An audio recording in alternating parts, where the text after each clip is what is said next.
बाज़ अनासर की जानिब से शहर की पुरअमन फ़िज़ा को मकदर करने की कोशिशें की जा रही हैं। ताज़ा तौर पर शमशाबाद में अंदरून 24 घंटे 2 मंदिरों को नुकसान पहुँचाने के अलहदा वाक़यात पेश आए। एयरपोर्ट कॉलोनी में कट्टा मैसम्मा मंदिर के सामने तिरशूल नस्ब किया गया था, जिसे किसी ने नुकसान पहुंचाया। इसी दौरान मुकामी अफराद ने यह हरकत करने वाले शख्स को पकड़कर पुलिस के हवाले कर दिया।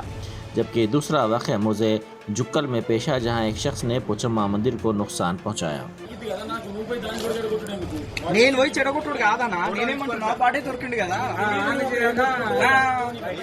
ఇక్కడ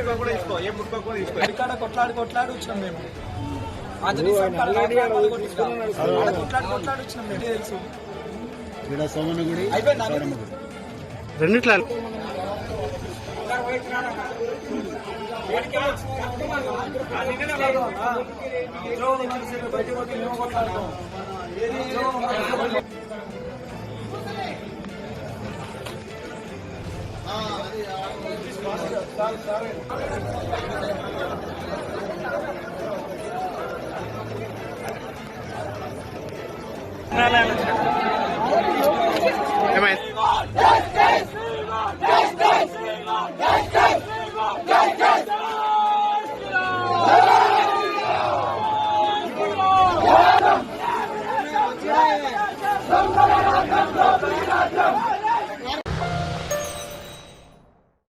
Germanton super speciality hospital national award winner doctor Mir Jawad Jar Khan, German trained senior orthopaedic surgeon and director, माहिर डॉक्टर्स डॉक्टर वासिफ आजम और doctor Bharvi Chanduri, senior cardiologist और दीगर डॉक्टर्स नुमाया खिदमत अंजाम दे रहे हैं। Robotic surgery, advance cath lab, MRI, operation theatre, ICU, 2D ultrasound जैसी सहूलियात से आरास्ता कॉर्पोरेट लेवल हॉस्पिटल। वाजबी फीस में हर मर्ज से शिफायाबी के लिए Germanton super speciality hospital, Attapur.